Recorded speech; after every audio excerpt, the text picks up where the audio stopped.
네, 여러분 안녕하십니까. 2019년 10월 25일 금요일 주말장 돈이 빛나는 밤에 시작하도록 하겠습니다. 시장이 변동성이 좀 심한 시장입니다. 코스닥이 연일 하락하는, 이틀째 하락하는 모습이었고요. 코스피는 좀 등락을 반복하다가 장막판에 상승을 하면서 전일 대비 0.11% 상승 마감이 되었고요. 코스닥은 0.97%, 어제부터 좀 더 많이 하락하는 모습입니다. 시장 전체적으로 이제 실적 시즌이 다가오고 있고, 미국에서도 실적에 따라서 주가가 등락을 반복하는 등 여러 가지 변동성이 많이 이제 생기고 있는 상황인데, 지금 국내 상황들 한번 살펴보고요. 해외 상황들, 그리고 코스닥이 지금 등락이 굉장히 심한 상황인데, 전체적인 지수가 시총 상위들이 어떤 모습을 보이고 있는지 한번 살펴보도록 하겠습니다. 오늘도 좋은 말씀 해주실 최 이사님 모셔보도록 하겠습니다. 안녕하십니까? 네, 반갑습니다. 네, 반갑습니다. 네. 최근 이제 코스피는 계속해서 이제 아래 꼬리를 달면서도 계속 이제 플러스 나는 모습들을 보여주고 있는데, 네. 최근 이제 수급 현황을 보니까 외국인들과 기관들이 한 2주 전부터 계속해서 매수세가 강력하게 네. 들어오고 있네요. 네. 매기세가. 네. 이 수급 동향 좀 살펴보면 이제 네. 10월 한 달간으로 놓고 보게 되면 네네. 외국인들은 이제 소폭 매도고요. 네네. 그다음에 기관들, 특히 연기금 쪽에서 매수가 많이 들어오는 게 확인이 되죠. 네네네. 그리고 이제 2주 정도, 즉 음. 10월 14일부터로 이제 기간을 좀 압축해서 보면 네네. 이제 외국인들은 매수가 좀 적고 기관들 매수가 여전히 유지되고 있는 모습이 확인이 네네네. 되고요. 네. 그 다음에 이제 최근 일주일, 자, 이번 주부터 보게 되면 이제 외국인들의 매수가 네네. 약 3천억 네네. 정도로 잡히게 되고, 이제 개인들 매도가 좀 많은 그런 상황이 좀 그렇습니다. 나타나고 있죠. 그러니까 네네. 지금 상황을 보게 되면은요, 일단 그 대형주 위주의 또 그 전기전자 위주의 어떤 외국인들 매수세가 많이 들어오고 있는 모습인 것 같고요. 네네네. 아마도 이제 그 중장기적인 어떤 성장세 이런 것들을 좀 보고 들어오는 것이 아닌가 생각되기도 하고, 네네. 또 삼성전자 쪽에 특히 이제 외국인 매수가 많이 몰렸을 것이라 생각이 좀 들고, 네네. 하이닉스나 이런 쪽이겠죠. 그래서 이런 쪽에 이제 매수가 많이 몰렸다라는 것은 이제 뭐 대형주 쪽 그리고 그런 부분이 있다는 것은 아무래도 이제 그 배당과 관련된 내용들이 이제 슬슬 나올 때가 좀 됐거든요. 맞습니다. 이제 그러니까 배당기들이죠. 이런 내용들이 좀 집중되지 않았을까 싶습니다. 삼성전자는 이제 뭐 오늘이나 어제 같은 경우는 좀 매도가 좀 있었는데 그 이전에 이제 매수가 워낙 많이 들어왔기 때문에 네네. 매도가 일부분 나온다고 하더라도 큰 문제가 없지 않나 생각이 들어요. 그래서 아무래도 대형주 위주와 그다음에 배당을 노리는 그런 투자 그런 정도로 좀 많이들 접근해 보시는 게 네네. 아마 지금 시장에 대한 어떤 분석으로 맞지 않을까 생각되고, 뭐 오늘 하이닉스 쪽에서 외국인 매수가 좀 많이 들어왔네요. 그러니까 네네. 이런 쪽이라고 3.6% 좀, 상승했네요. 네. 이런 쪽으로 보시면 되겠습니다. 그래서 분명 하이닉스 같은 경우는 이제 뭐 실적이 좀 좋지 않을 것이다라는 어떤 좋지 않다 이런 네. 얘기도 나왔음에도 네네. 불구하고 주가가 올라가고 또 수급이 들어오고 이런 모양새가 나오는 것은 뭐 어제도 말씀드린 것처럼 이 IT 업종에 대한 그 바닥을 확인하는 그런 과정이 이제 끝났다 이런 어떤 분석도 나오는 것 같고요. 네네네. 그리고 이제 실적이 연말로 갈수록 계속 좋아질 것이다라는 얘기가 나올 수 있기 때문에 어떻게 본다면 지금 주식 투자를 할 때 가장 좋은 위치에서 들어오는 것이 아닌가 생각하기도 하죠. 그러니까 바닥이다. 지금보다 더 나빠질 수 없다. 지금부터 네네. 계속 좋아질 것이다. 이런 전제가 붙는 거기 때문에 네네. 외국인들이 어떻게 보면 당연히 지금 매수를 해야 되는 입장인 것 같다 보시면 되겠죠. 네네. 근데 수급 동향을 좀 살펴보시면 재밌는 게, 네. 이 코스피 쪽에서는 개인들이 매도가 있었는데 코스닥 쪽에 매수가 많이 있었죠. 네네네. 네, 이 개인들 매수가 전부 다 어디로 집중됐냐면 바이오 쪽에 집중되어 있다라는 거. 아. 네. 바이오 또 얘기를 안 해볼 수가 부분들이, 없네요. 네. 네네. 네, 이 부분이 조금 이제 다른 수급의 양상을 보이고 있다라고 보시면 됩니다. 그래서 코스닥이 약간은 조금 걱정스러운 네, 그런 모양새라고 좀 생각하셔도 좋을 것 같아요. 네네. 네.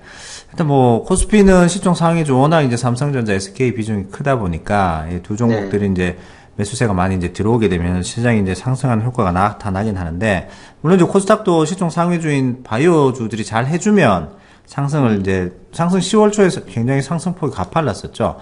가팔랐다가 네, 그렇죠. 지금 연 이틀 동안 좀 조정폭이 큰 모습들을 보여주고 있는데, 오늘 뭐 또 시총 상위준 HLB 같은 경우 계속 이제 조금 빠지는 모습들, 운봉이 좀 길어지는 모습들을 많이 보이고 네네. 있던데요. 그리고 이제 개인들 또 매수세가 많이 몰려 있는 그런 모습인 것 같네요. 뭐 개인들 입장에서는 지금 약간 좀 걱정되는 게, 네네네. 그 HLB가 하락을 하면 더 살 것이다라고 이런 식으로 좀 뭉치고 있더라고요. 지금 HLB 네. 오늘도 금일 매수세, 개인 매수세가 꽤 많이 들어왔네요. 네. 개인들 매수라고 봐야 되겠죠. 뭐 기관도 네네네. 매도하고 네네. 외국인도 매도하고 네네. 프로그램까지도 매도가 나왔으니까 음. 순전히 이제 매수는 다 개인들이 했다고 볼 수가 있겠는데 네네. 지금 뭐 커뮤니티라든지 이런 쪽 가시면은 뭐 난리가 아니죠. 그러니까 네네네. HLB에 대한 네. 부분들이 뭐 다른 유튜브라든지 이런 음. 쪽에서 지금 유튜브에서 HLB 검색하시면은 목표 주가 50만 원에 대한 이야기를 부글부글 하거든요. 50만 원요? 네, 50만 원. 뭐 일각에서 뭐 100만 원도 간다, 200만 원도 간다, 뭐 그런 얘기 하는데, 예. 네, 하여튼 목표 주가 50만 원이 어디서 나온 건지 모르겠는데, 네네. 50만 원을 이야기하시는 분들 굉장히 많고, 음. 시총이 50조 간다고 네. 이야기하시는 분도 있고, 뭐 그렇게 하시긴 하더라고요. 근데 네. 지금 뭐 물론 이제 HLB가 음. 임상시험에 성공했다라든지 뭐 장기적으로 성공할 것이다 뭐 그런 거에 대한 뭐 의심을 뭐 할 필요는 없다고 생각해요. 왜냐면 이제 일단 결과물이 나왔고 네네. 또 이제 어제 그 FDA 쪽과 이제 면담이 좀 됐었잖아요. 그러니까 그런 만남 이후에 이제 주가가 좀 하락하는 모습이긴 한데 네네. 뭐 FDA 승인이 난다. 뭐 그렇게 할 수도 있죠. 승인 네. 날 수도 있는데 항상 문제는 그거죠. 지금 주가가 단기에 많이 올라온 상태에서 과연 현재 시점이 어느 정도의 그런 그 레벨을 가지고 있는 것이냐 네네네. 이렇게 보셔야 되는 거죠. 음. 그래서 공매도에 대한 부분을 가지고 먼저 이야기하는데 사실 이번에 HLB가 이제 급등할 수 있었던 이 이유는 공매도 이야기가 가장 많이 들어오지 않았을까 생각이 듭니다. 아우, 그거 뭐 빼놓을 네. 수가 없을 것 같아요. 네. 약간 걱정되는 부분이라고 하는 것은 다 바로 요 내용인데 네네. 공매도가 이제 손실을 많이 봤다. 네. 이런 뉴스가 막 쏟아져 나왔거든요. 네네네. 그래서 뭐 공매도를 했었던 그 자산운용사 직원들은 이제 지금 심할서를 쓰고 있다느니 막 그러면서 네. 개인들 입장에서는 굉장히 통쾌한 어떤 뭐 복수 같은 그런 느낌이잖아요. 그동안 이제 공매도 때문에 많이 손실을 보고 당하고 그랬던 것 그렇습니다. 때문에 억울했었는데 그 공매도를 치고 있는 특히 외국인들 이런 애들 뭐 세력이라고 할 수 있던 뭐 기관 이런 애들이 전부 다 공매도 때문에 몇천억 손실 보고 지금 벌벌 떨고 있다고 하니까 물 개인의 먹었죠, 승리다. 네네네. 네. 그러면서 이제 개인들이 대동단결해가지고 매수세를 모아서 주가를 조금만 끌어올리면 네네. 더 이상 얘네들이 버티지 못하고 손절매도 즉 그러니까. 그 대량의 네. 환매도가 들어올 네네네. 것이다. 네. 그럼 주가 더 그럼 이제 뛸 것이다. 네, 네. 더 많이 뛸 것이다. 네네.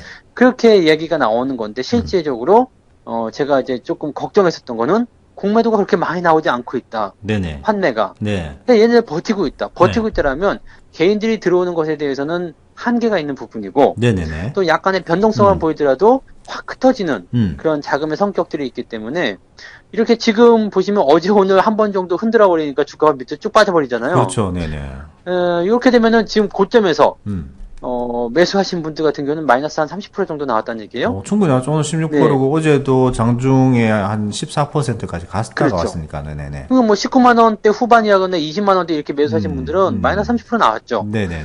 마이너스 30%가 나오면 이거를 과연 그 50만 원을 보고 네. 50만 원을 생각해서 막 그렇게 좋은 분위기를 타고서 뭐 조금만 사지 않았을 거 아닙니까? 계속 많이 몰빵을 사셨을 했다거나 거죠. 네네네. 비중을 많이 실었을 텐데 많은 비중에서 마이너스 30%가 그냥 순식간에 날아갔다. 버틸 수 있는 개인 투자들이 얼마나 있겠냐 이 말이죠. 그렇습니다. 아, 네, 이 상태가 됐을 경우에는 이제 투매가 더 뛰어나올 수도 있는 부분이 되는 거고. 그래서 항상 말씀드렸던 거는 기존에 수익이 많이 나는 사람은 상관없지만 맞습니다. 예. 신규 접근자들은 조심해야 된다, 하지 말아야 한다라는 이야기를 해드렸던 게 그런 내용입니다. 그래서 이런 HLB의 변동성에 대해서 또 이제 너무 커뮤니티 쪽에서도 뭐 이제 빠질 때 더 사야 된다라느니 네네네. 뭐 이런 식의 이야기들은 조금 이제 좀 주의해서 들으셔야 되지 않겠나. 일단 투자는 자신의 몫이기 때문에 뭐라고 말릴 수는 없습니다. 뭐 사겠다는데 제가 뭐라 하겠습니까만은. 결론 이제 본인이 결정하는 그렇죠. 상황이긴 합니다만은, 네. 근데 뭐 이런 결과들이 이렇게 좀 안 좋게 나왔을 경우에 받을 수 있는 충격들에 대해서는 네네. 충분히 리스크 관리나 대비를 좀 하시고 네네. 그렇게 해보시는 것이 좋지 않을까. 일단 뭐 그렇게 생각이 좀 드네요. 네. 자, 오늘 뭐 코스닥 쪽에 시총 상위주를 차지하고 있는 HLB가 또 16% 빠졌고요. 5G 대장주였던 KMW도 오늘 15% 이제 빠지면서 네. 좀 전체적으로 좀 언론에 이슈가 많이 되고 앞으로 더 좋아질 것이다라는 언론이 네. 이게 펑펑펑 쏟아져 나왔던 그런 시점에서 주가들이 이렇게 하락이 나오게 되면서 고점 투자하시는 분들에 대해서 좀 이제 걱정이 되는 부분이 좀 있긴 있네요. 이게 네, 5G 관련주들도 네. 이제 우리가 생각을 좀 많이 해봐야 되는 게 음, 그 장비 관련주에만 지금 계속 초점을 맞추고 계시더라고요. 그렇죠, 그렇죠. 네. 근데 지금 통신망 구축을 위해서 장비 관련주들은 물론 이제 앞으로도 더 추가적인 납품이 있을 테고 네. 유지 보수를 하는데 이제 수익성이 좋아질 수 있겠습니다만 음, 초기처럼 그렇게 장비가 많이 필요하다거나 그러지 않을 거란 말이죠. 네네. 그렇게 된다라면은 지금 장비 관련주들에 대한 부분들은 점점 좀 그 수혜성이 사라지게 될 테고요. 음, 다른 쪽으로 가겠죠. 5G라는 컨텐츠는 계속 커가야 되는 부분이기 때문에 네네네. 뭐 빅데이터라든지 또 이런 뭐 인공지능이라든지, 사물 인터넷 네네. 그런 것들 5G를 이용한 음. 쪽에서의 어떤 부분들이 커져가는 것이지 음. 장비 쪽에서는 이제 그 영향력이 많이 반감한다는 얘기죠. 네네네. 근데도 아직 그런 장비 쪽에 그냥 그런 부분들을 가지고서 들고 가신다는 것은 이미 주가가 많이 올라온 상태에서 계속 들고 가야 될 이유가 사실은 없지 않나 생각이 좀 들거든요. 아, 진짜 뭐 네. 언론에서 항상 많이 떠들고 목표 주가가 더 상향 조정되고 네, 이럴 네. 때 좀 조심을 해야 되는 게 맞긴 맞는가 봐요. 네. 실제로 오이솔루션 같은 경우는 지금 목표 주가, 증권사 목표 주가가 네. 현재가 대비해서 약 84% 정도 높습니다. 어우, 지금 뭐 뭐 얼마나 투자자들 입장에서는 그거 네. 보고 사고 싶겠죠. 네네. 네, 근데 지금 뭐 차트 상에서 모양새를 보셔도 아시겠지만 뭐 고점을 형성하고 이제 서서히 이제 주가가 아래쪽으로 하락하고 있는 과정인데 네네. 목표 주가가 그렇게 되면 괴리율이 더 높아지니까 음. 더 사야 되는 종목인가? 주가가 빠지면 빠질수록 더 높은 가격이 형성될 거 아닙니까? 그렇죠. 뭐 이게 그러면- 목표 주가랑 네. 많이 멀어지게 되니까. 그러니까요. 더 그러면 메리트 더 있다 매력적이 생각. 되는 네. 것인가? 이 부분 생각하셔야 됩니다. 그러네요. 근데 그게 아니거든요. 음. 네. 아, 일단 뭐 진짜 너무 과장된 어떤 목표 주가가 될 수도 있고 어떤 언론에서 너무 집중적으로 보도가 되거나 개인들이 너무 환상에 쌓여버리면은 환상은 이제 항상 또 깨지라고 있는 부분이 있기 때문에 여러분들 항상 그렇죠. 고점에서 매수를 진행하는 부분들에서 신중을 조금 많이 기하셔야 된다. 그리고 너무 나에게까지 정보가 많이 들어왔다 할 때는 좀 신중을 기해서 주가 투자를 한번 해보시는 게 좋지 않을까 생각을 해보고요. 제가 농담 삼아서 이런 이야기를 하죠. 나에게 이제 중요한 정보 같은 거, 이렇게 네네네. 이런 막 많은 정보가 들어왔을 때 이런 생각을 한번 해봐라. 내가 국가적으로 이렇게 중요한 사람이었던가, 이런 정보를 받을 만큼 대단한 사람이었던가. 네네. 근데 사실은 대부분은 아니잖아요. 그렇죠. 네. 예. 뭐 저를 비롯해서 거의 대부분의 사람들이 그렇게까지 국가가 생각해주는 그 중요한 위치에 있는 사람이 아니란 말이죠. 네네네. 그럼 이런 일반인들이 정보를 알 정도라면 모르는 사람이 없다는 얘기죠. 거의 대부분 다 안다는 네. 거죠. 주식을 하시는 너도 분은. 알고 네네. 나도 아는 그런 정보가 사실 어느 정도의 그런 효과를 낼 수 있겠느냐. 네. 이런 거 주식 시장에서만큼은 그런 것들은 좀 통하지 않고 음. 조심해야 된다는 것을 꼭 알아주셨으면 좋겠습니다. 네. 네, 뭐 오늘은 시총 상위주들에 대해서 수급도 살펴봤고 좀 인기 지금 핫한 종목들을 많이 살펴봤는데 국내 증시는 지금 어떻게 많이 좀 떠 있는 종목들 좀 조심하셔야 되고 핫한 종목들도 신중하게 접근을 하셔야 된다는 말씀을 좀 드렸고요. 뭐 미국을 잠깐 이제 거쳐 가자면은 미국도 생각 외로 오늘 이제 지표가 발표가 되었었는데 뭐 생각외로 좋게 잘 나온 지수가 꽤 있네요. 네, PMI 지수라든지. 나쁜 거는 네. 이제 나쁘게 나왔는데 네네. 내구재 주문 같은 경우는 이제 예상대로 나쁘게 나왔고요. 네네네. 그다음에 그 신규 주택 같은 경우도 음. 주택 지표도 안 좋게 나왔는데 예상외로 제조업 지표가 네.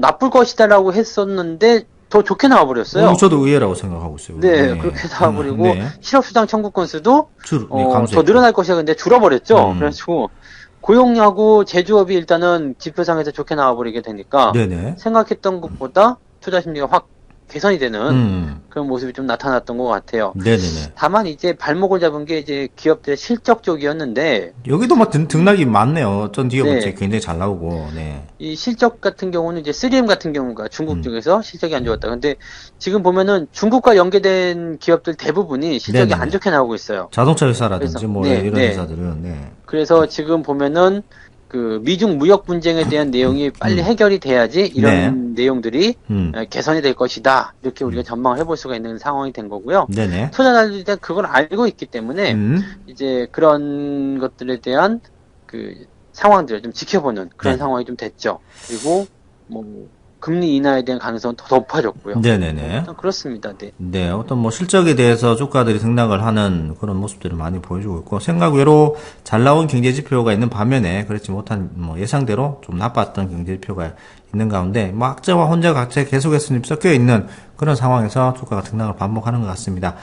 자, 국내 증시도 그렇고 해외 증시도 그렇고 어떤 그 뭐 가장 민감하게 반응하는 부분들이 분기 때마다 실적적인 부분들인데, 그 주가가 이제 많이 진행된 상태에서 주가 실적이 많이 잘 나온데도 불구하고 주가가 하락하는 경우, 그리고 실적이 잘 나온데도 불구하고 그 아래쪽에서 주가의 하락 부분에서 제대로 실적이 반영이 안 되는 부분에 대해서 의심이 많으신, 이렇게 의구심이 많으신 부분도 많이 아마 계실 것 같아요. 근데 그 주가의 실적이라는 게 꼭 주가가 똑같이 간다라는 뭐 그런 생각은 안 하시는 게 더 낫지 않을까 생각하게 됩니다.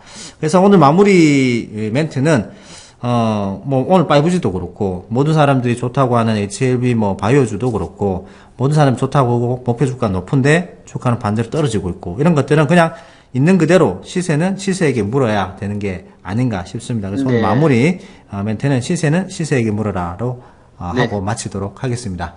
자, 마무리하도록 하겠습니다. 제가 시세에게 물어라를 하겠습니다. 네, 물어라 알겠습니다. 하면 좀 이상할 것 같아요. 알겠습니다. 제가 네. 앞 멘트 짧게 하도록 하겠습니다. 네. 자, 마무리하도록 하겠습니다. 시세는 시세에게 물어라! 네, 감사합니다. 고맙습니다.